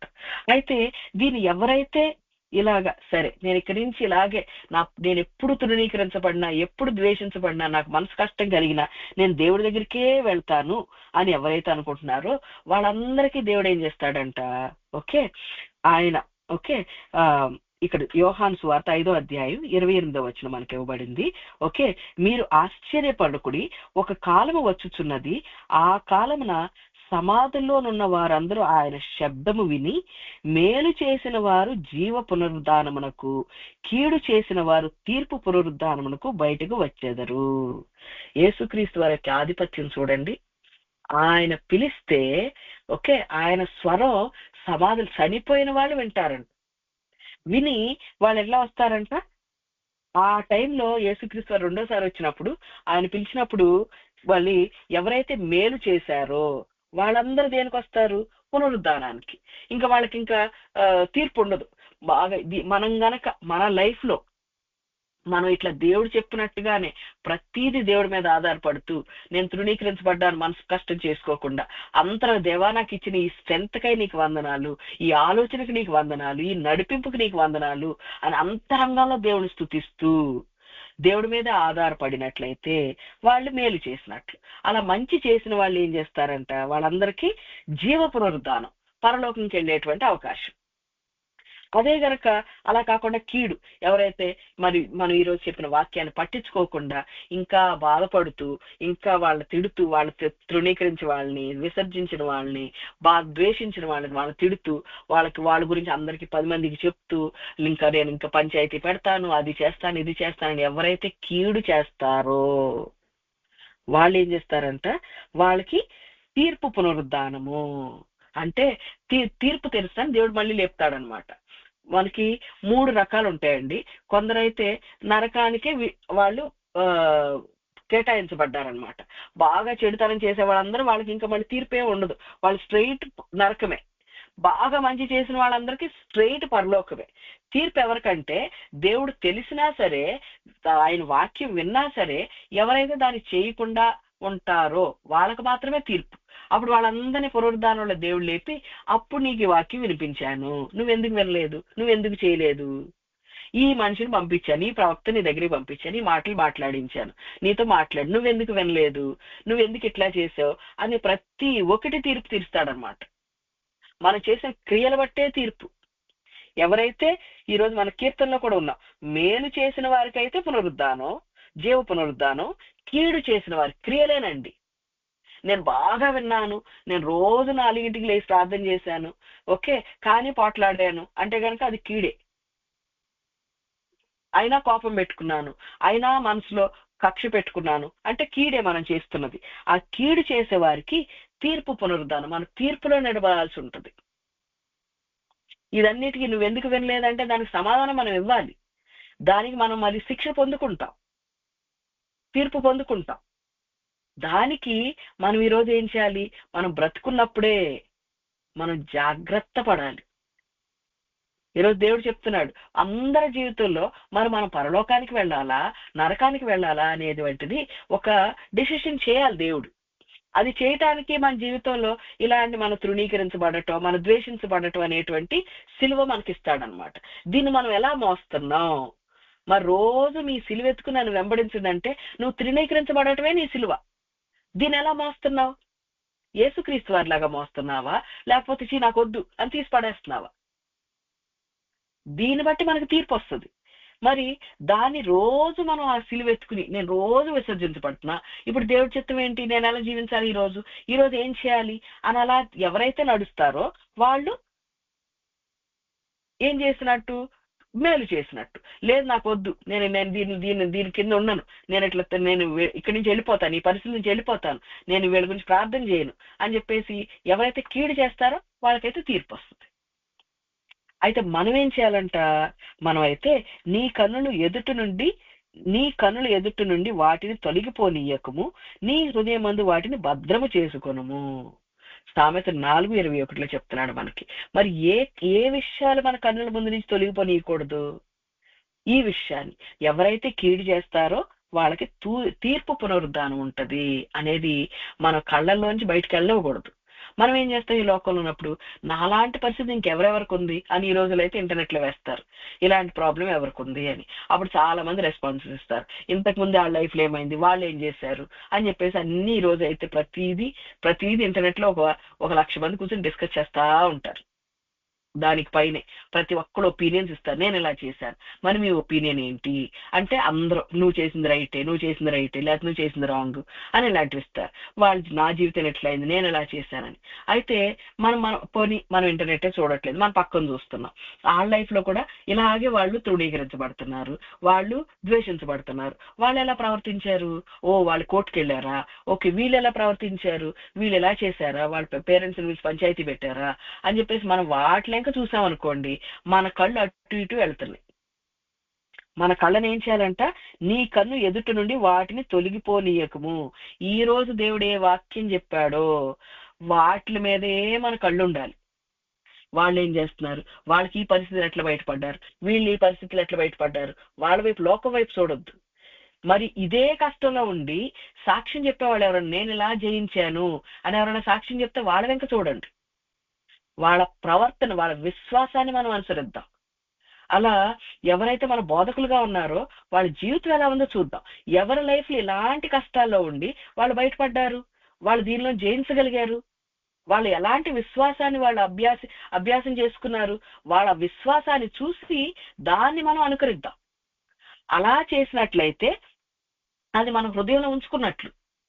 నీ హృదయమందు దాన్ని భద్రపరుచుకొనుము.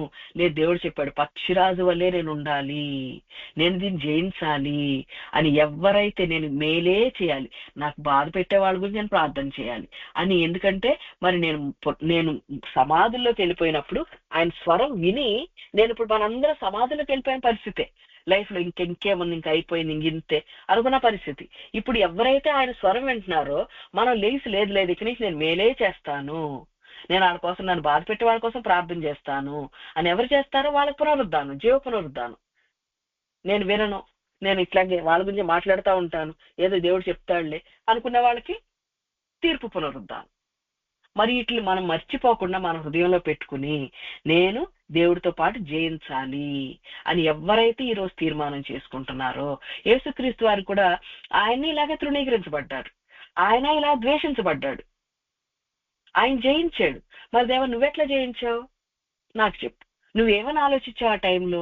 నువ్వే వాక్యం ద్వారా బలపరచబడ్డావు? నాకు నేర్పించు దేవా అని రోజు దేవుణ్ణి అడుగుతూ మనం గనక ఆయనలాగానే జయించినట్లయితే ఆయనకి ఎలాంటి ఆధిపత్యం ఉంది, ఆయన ఎలా దేవుడి సింహాసనం మీద కూర్చున్నారు, మనం కూడా అలా మన జీవిత కాలంలోనే అలాంటి సింహాసనం మీద మనం కూర్చోగలుగుతాం.